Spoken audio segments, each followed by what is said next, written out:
started by picking a moringa.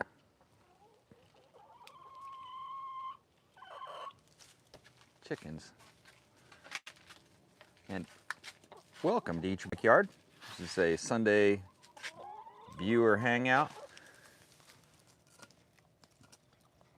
Start off by feeding the hens some delicious moringa leaves, which they love. These things taste like about a horseradish, maybe, something like that.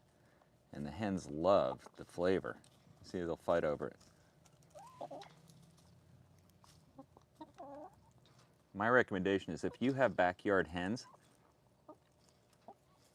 don't forget to plant a bunch of things that you and your family can pick and feed to those hens, because it is kind of fun feeding animals treats.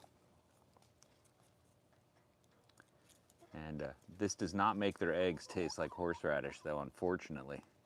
We were feeding them some leftover, curry, and was wondering if it was so spicy it might flavor their eggs. And you can see there we also upgraded to the very large water container. The water for the animals is very important, of course. Make sure they always have the fresh, clean water. And we have 3 other waterers that we use for them, which are those smaller types, like that one hanging back there. It's about 5 quarts. We keep them all full, but nothing beats having something like this, which just guarantees there's always plenty of water. Of course, you never want them to run out, but also have it available wherever they are. In our little zoo. So, okay, if you're not subscribed already, please do. If you're new, if you're already a member of the channel, thank you very much. And today I thought I'd give you a few updates on what's going on in the backyard. You know, we do these Sunday coffee chat live streams from time to time. And this is one of those times. It really is a beautiful, beautiful day. I mean, not a cloud in the sky. Now we've got a noisy chicken. We got one chicken being very obnoxious. But this time of year, we occasionally get the cold snap, of course. But it's about 80 degrees out right now, I'm gonna say. This morning it was a little bit chilly. Once we get through February, it's all over, but the crying. Oh, what do we have here?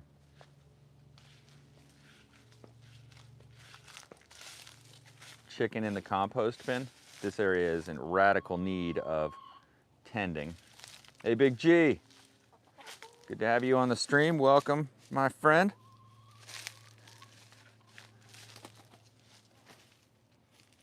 Now, sometimes you've got to watch, because when they get out like this, they lay eggs in various spots, and the last thing you want to do is create an egg situation where you get a rotten egg down the road you didn't realize. Crack it open and you realize what bad smell really is. I don't see any though.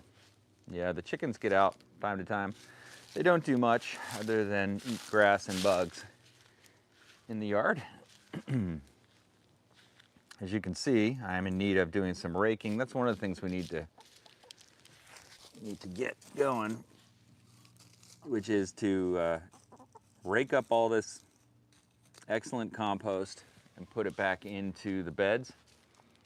We had a fair amount of stress on this yard this year from the hurricanes that came through. So that, in addition to, we had one very cold snap. It actually had some frozen condensation coming down. I don't want to call it snow, but in Florida, that's a pretty big deal. So we also got the double whammy of the cold weather. So things aren't necessarily looking great. Hey, chicken keeps pecking at my toes. Under your feet constantly. Let's see if we can get it. Look at that. She's such a tame chicken. She'll just let you pick her right up like this.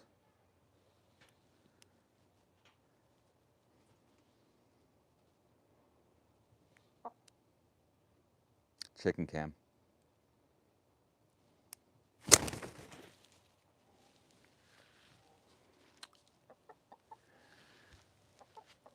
But yeah, I do expect everything to jump forward in the spring, certainly with enough water.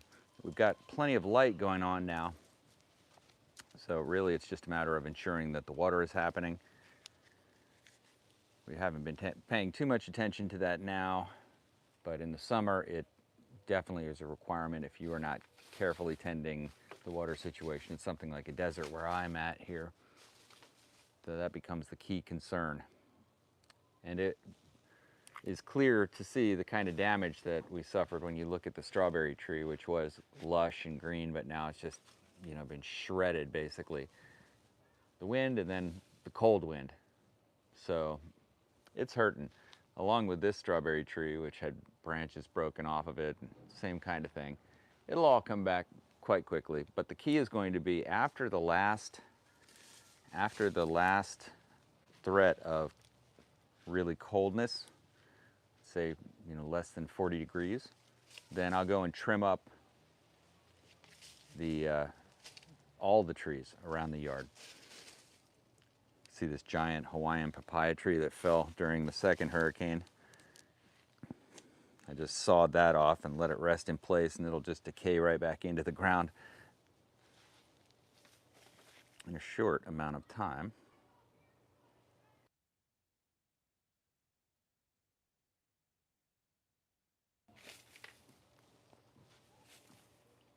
I want to make sure I'm unmuted. Good. All right. Yeah, and those chickens are like little mini composting robots, in my estimation. They just continuously scratch and peck and redistribute the material of your yard in a way that's really, I think, pretty beneficial to the plants. And they also will, of course, fertilize as they go. That's uncomposted hot manure, so you wouldn't want too much of that in one place, which they wander all over the place, so you really don't get too much. But it's another benefit of letting them free range a bit as they're spreading their wonderful chicken fertilizer everywhere as they go, and they're composting. So all of these leaves, they're composting in place here. That's why I've got to rake them up before they break them all down. But it's okay that they break them down into the soil here, but the way this looks is a result of those hens getting out over the last couple of weeks and just scratching at them, and they'll eventually break it down. And I covered in the last live stream the observation that I've had of so much fungus growing in my backyard now that I've been doing this chop and drop. It just looks like junk laying all over the ground, but there is method to this madness. Putting these large oak limbs on the ground, fungus growing all over them, really breaking them down rather quickly. And even if you look at these branches, you know, I'll show you these. Yeah, like I just threw this branch on the ground. It has got fungus growing all along every branch. I mean, it really is impressive how quickly the natural process kicks in, honestly.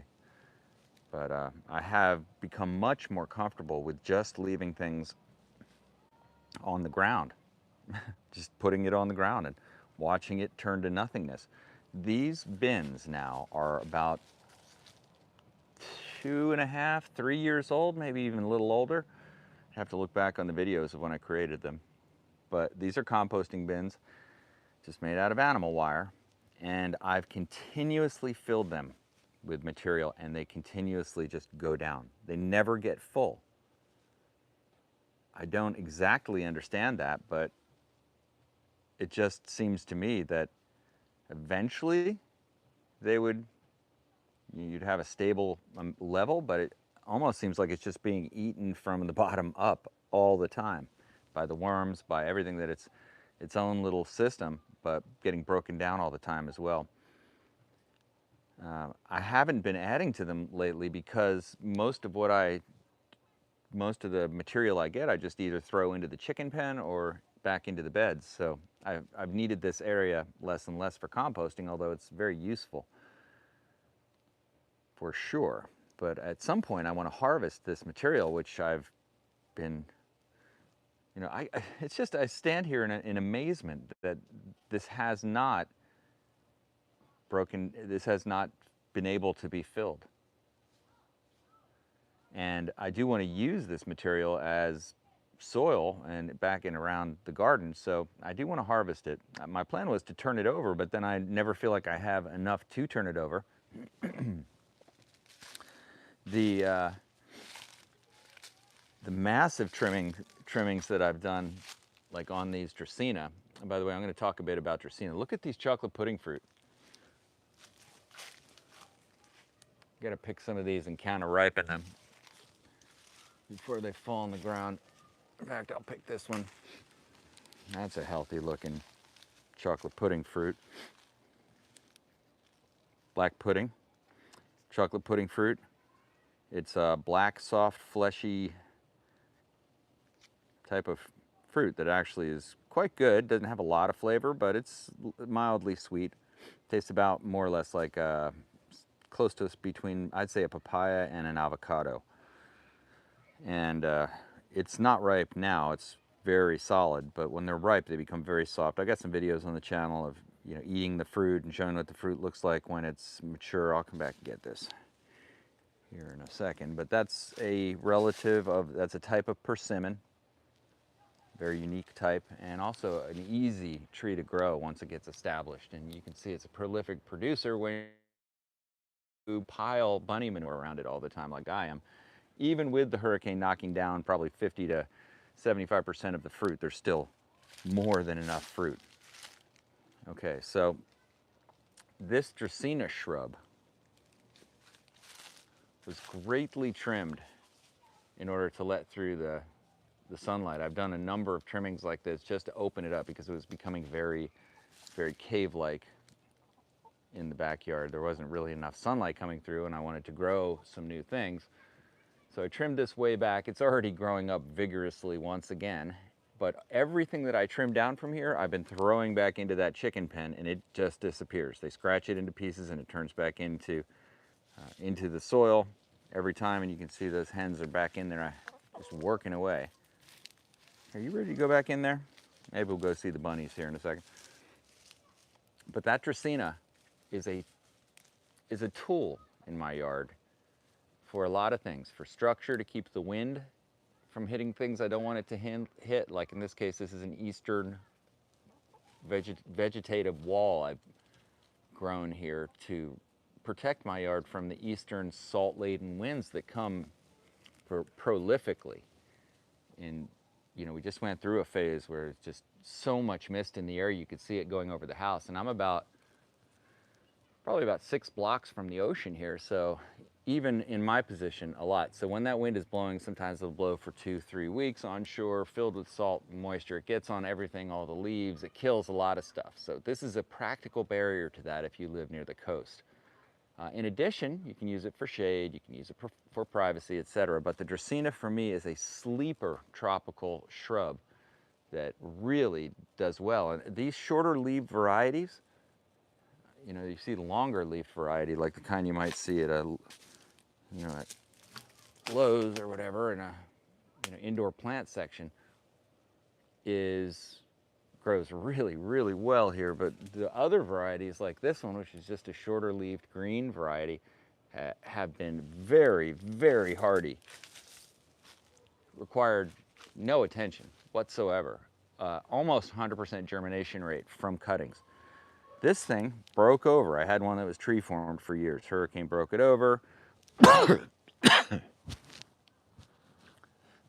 Sorry, I just inhaled a fly. Anyway, it broke over, and you could see that these immediately reappeared. This was just in the course of a few months. Aggressive grower.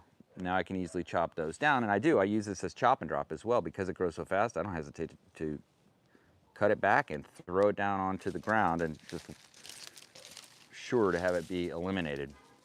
But once it has a woodiness to the trunk, like you can see, it's already got a woodiness there. It's not like that green up top, but once it gets that woodiness, then you can cut it and stick it right in. Already a perfectly arrow straight cutting. That fly, it taste like chicken. yeah, then you plug it in, and next thing you know, you've got a new tree.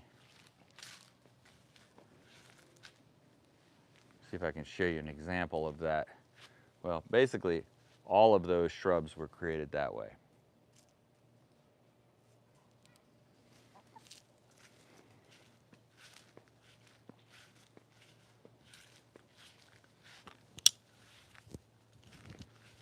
All right, let's see. So now I want to give you a quick heads up. I hope you will support my new original music channel called Jedi Jingle Maker, which is where I post all of my original music. I put out one song a week on that channel, my own original music, and video as well.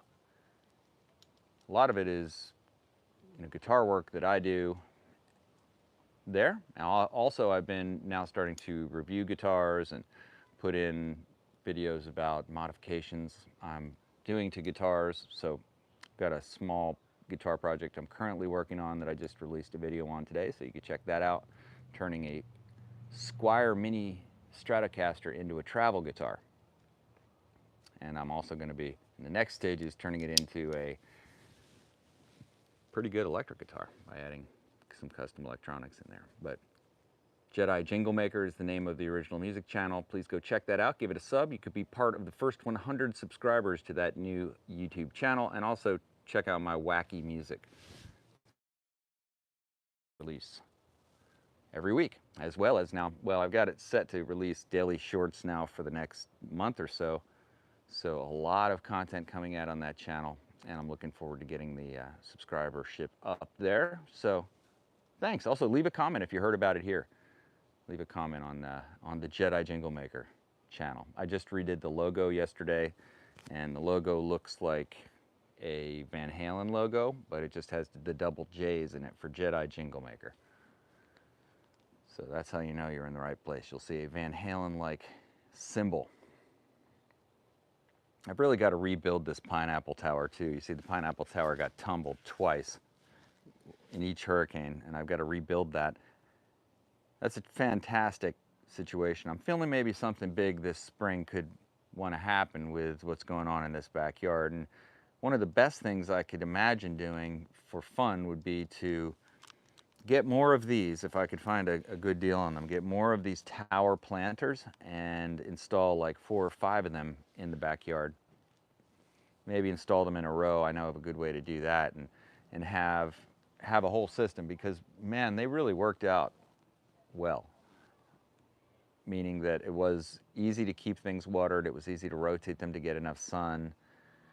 I mean, it just seemed like a great way to go. And I think as long as you're turboing them with the nutrients they need, as long as the plant doesn't mind too much being a little bit root bound, which by the way, the pineapple loves being root bound. I mean, look how well these pineapples have done.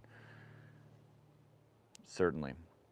But as long as they don't mind that, then you're probably going to have big success. And there are a lot of plants like that, like strawberries. And well, I grew herbs in this tower before I put the pineapples in. And that was terrific. Also carrots, oddly enough, I grew in this tower. Just like in a microgreen sense, I just planted a lot of carrots on each level, and they grew very nicely, created nice little baby carrots that tasted fantastic too. Now what I'm fertilizing them with is that bunny manure. And I will take a moment to give a shout out to the bunny manure idea and what it could do for you personally in your yard if you're growing things. If you can get some bunnies, and leave a question in the comment if you're curious of how to get the bunnies, but if you get a few bunnies, they can produce a lot of manure which you can put back into your yard. They make great pets, and they also really provide some of the highest quality fertilizer you can imagine. So I've done a lot of things to fertilize my yard over the years, and to include using fish. I had fish pond back here that I harvested the fish, emulsion from, I guess you'd say, all the fish fertilizer quite frequently. That worked quite well, but it was a lot of effort. Hey, James Tropical, it's good to see you on. Big G, Mamie Sapote. Yeah, so a lot of fertilizer options. Certainly, over the years, cow manure I've used, I consider that to be a fairly weak fertilizer option, certainly. But now I have a system that I constantly get the nutrients out of the yard, I mean out of a system, which is the bunny system. The bunny system is a good system. It's easy. The bunnies don't make a lot of noise. I've set up this area over here that we call the bunny run, which is simply a fenced-in area, and with the bunny cage back there, and then bunny run where we put them down. So they both get time down on the ground. We get to enjoy them as actual bunnies running around. Quite frankly, bunnies tend to want to just lay around most of the day anyway, so a lot of times they'll hop back and want to get back into their cage, which is kind of interesting. But you know, you figure, what does a bunny do? Well, it goes down in a hole, it hops around to get food. So they do those kinds of things, but they're really cool little animals. And they produce quite a bit. Now, if you got larger bunnies, I mean, you can get bunnies, what they call meat bunnies, you can get in the 10 to 15 pound range, these big, large bunnies. And some of them make excellent pets. I mean, they're very docile, certainly. If you can find a bunny breeder, a rabbit tree near you. And those larger bunnies produce a lot of manure. So, you know, you can pretty efficiently create a system.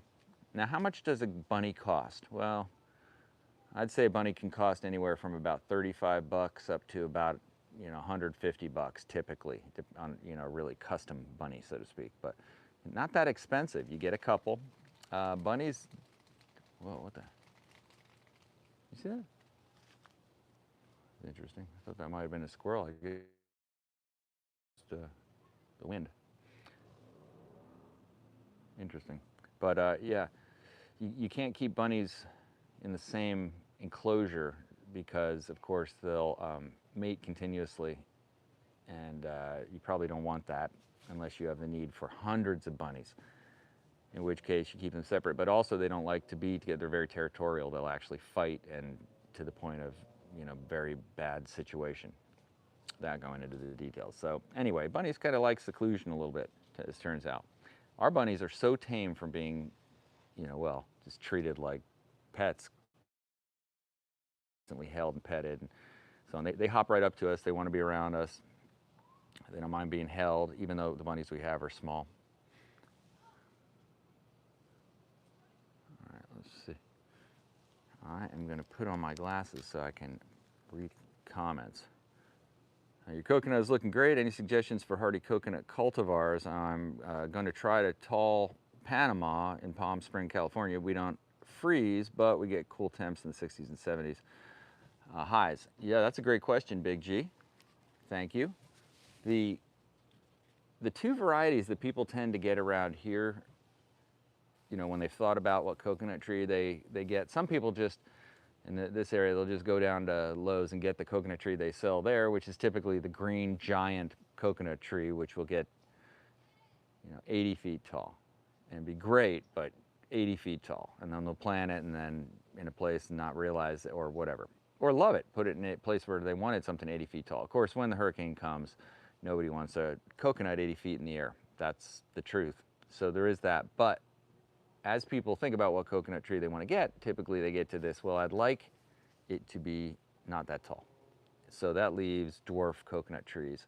And the dwarf Malay varieties, M-A-L-A, are the two that are available in this area that people tend to pick. I've grown both types. There's a green Malay and a yellow dwarf Malay. And the fruit is actually what they're talking about with the color. So they actually have a yellow coconut, and that's how you can tell as you go around the neighborhood, these real yellow coconuts. Both those varieties, although they're dwarf, the extension of their canopy is the same as that full-size 80-foot coconut tree. So that's something to know, is that it's still going to get as wide, but I think that's excellent, you know, just as beautiful, which you can see this thing really spreading out. Now I've got this sophisticated method of keeping it propped up here, which is to put an oak log against it, but that's all we use to, it goes blown over. It was blown completely down and almost crushed this fig tree. Yeah, I mean, this yard has been traumatized, which will only make it come back stronger, but my point is, it has a big, and the reason it fell over was because that Dracaena tree, which was quite large above it, fell onto it. It collapsed from the east winds onto the, like dominoes. And then the coconut tree fell onto this. Luckily, this domino didn't fall, because this generic fig tree is going to be amazing when it gives fruit eventually. And it's surviving. It's going to do okay. So yeah, the dwarf varieties still give a large amount of shade, still make excellent coconut looking trees. They just don't get that tall, which makes the fruit accessible as well. That makes it a much better option, in my opinion, in so many ways. So that's my pick. Now keep in mind too, I would say that it's good to keep in mind there's a lot of different edible types of palm trees out there, and some of them are quite prolific in their fruit production. In California though, you know, it'll maybe a little less water. If you give it enough water, then I think it'd probably be great. But with the small amount of water, I think the fruit production on palms would be challenging. So you'd have to make sure you give them enough water to produce the fruit. But there are things like the Pindo palm, Pindo, Pindo palm, which is another excellent edible palm. If you can find a variety of that fruits well, I'd recommend it. That tolerates a little bit colder temperature, certainly. I'd say northern Florida, where they do get some freezes, they grow the Pindo palm. And it has an interesting grayish look, kind of a weeping almost structure to the fronds themselves. So that's a great pick. I should probably start doing some palm videos on Eat Your Backyard a little bit more. Really dive into that. That is an area that I love. I've been told I should not plant any more palm trees in the front yard because we want to keep it open for throwing the football. So I can buy that. So I'm running out of room to plant these palm trees, but also I may, moving forward here, plant some larger palm trees in the front yard as the last of the kids head off to lead their own lives. The Moment Ends says medjool date palms are great for Palm Springs area. Oh, excellent. Excellent. I've heard of those medjools. I need to look that up. Thanks for bringing that up. Yeah, and just a quick shameless plug, Jedi Jingle Maker is my original music channel. Please go there, give it a sub. If you're watching this on the interwebs, that will make me very happy. And yes, the football game is getting ready to start, or has it already started? No, not yet. Yeah, we went to see the Buccaneers play last weekend, and that was fun.